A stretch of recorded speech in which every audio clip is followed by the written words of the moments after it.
Students आपके साथ आज टॉपिक को डिस्कस कर रहे हैं वो है साइटोप्लाज्म। नेक्स्ट टॉपिक आपकी बुक का, इससे पहले हम सेल मेम्ब्रेन को डिस्कस कर चुके हैं आपके साथ। साइटोप्लाज्म में 90% वाटर मौजूद है।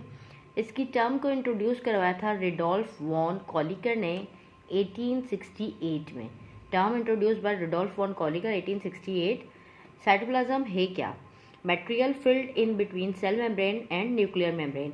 न्यूक्लियर मेम्ब्रेन और सेल मेम्ब्रेन के दरमियान का जो मटेरियल है वो क्या कहलाता है? साइटोप्लाज्म कहलाता है यूकैरियोटिक सेल्स में। ठीक है, whole material inside cell membrane in prokaryotic cells, जो तमाम मटेरियल से प्रोकैरियोटिक सेल्स में वो क्या कहलाता है? वो साइटोप्लाज्म कहलाता है।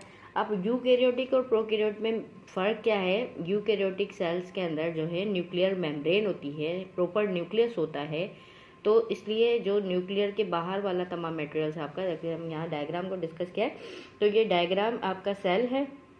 सेल के न्यूक्लियस के जो बाहर वाला मटेरियल हो तमाम क्या कहलाता है? आपका साइटोप्लाज्म कहलाता है। इसके अंदर वाला मटेरियल जो है वो क्या कहलाएगा?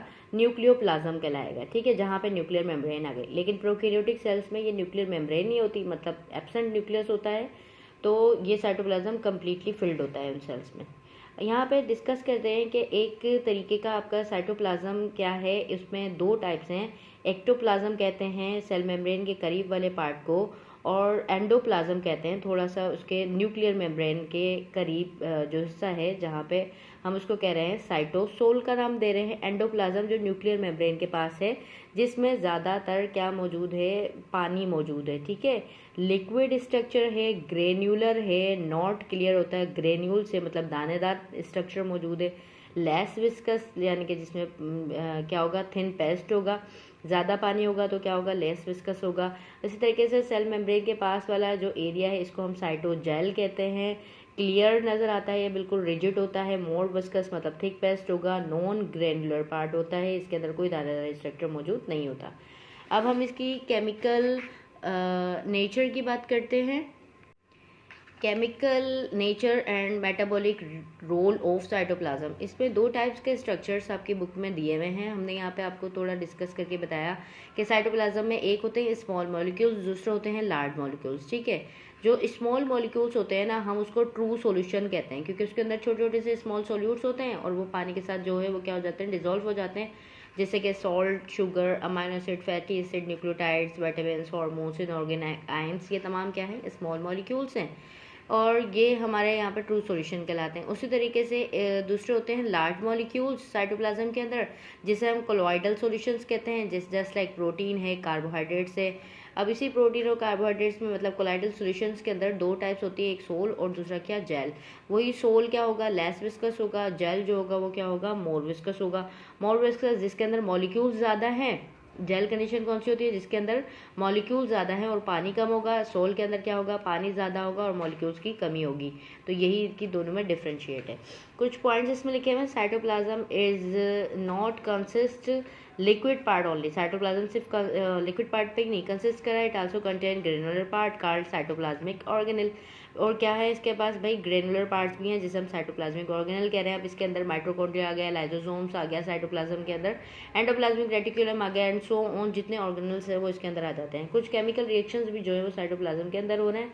अच्छा, ग्रेनुलर पार्ट्स, मेरिस्टेनियो फिलामेंट्स, ये माइक्रोफिब्रिल्स जिसे हम थ्रेड लाइक स्ट्रक्चर कह रहे हैं, प्रोटीन के धागे हैं जो कि इसके स्ट्रक्चर को, साइटोप्लाज्म के स्ट्रक्चर के यहाँ पे मौजूद होते हैं, ताकि इसका सेल जो है वो क्या हो सके?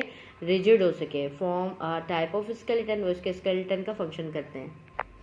अच्छा जी, इसमें लिखा हुआ मूवमेंट ऑफ साइटोप्लाज्म। साइटोप्लाज्म की जो मूवमेंट है वो क्या कहलाती है? साइक्लोसिस कहलाती है। अगर हम साइटोप्लाज्म के फंक्शन को डिस्कस करें तो स्टोर हाउस होता है, उसमें बहुत सारे जो है वेसिकल्स जो है मौजूद होते हैं, कॉन्ट्रैक्टाइल वैक्यूल्स होते हैं जो स्टोरेज फंक्शन करते हैं। कभी कार्बोहाइड्रेट के स्टोरेज फंक्शन होगा, ग्लूकोज का स्टोरेज फंक्शन होगा, लिपिड्स का स्टोरेज फंक्शन होगा, वो कौन करेगा? साइटोप्लाज्म। जीन एक्सप्रेशन वही हमारे पास डीएनए से इंफॉर्मेशन कॉपी कर और प्रोटीन का बनाना। Chemical reaction, different chemical reaction उसमें हो रहे हैं, मॉडिफिकेशन कर रहा है, डिटॉक्सिफिकेशन कर रहा है। तो इस तरीके से साइटोप्लाज्मिक स्ट्रक्चर होता है, उसके अंदर लिविंग भी होता है और नॉन लिविंग भी होता है। लिविंग के अंदर क्या हो जाएंगे? आपके ऑर्गेनल्स आ जाएंगे, just like mitochondria, lysosome and so on.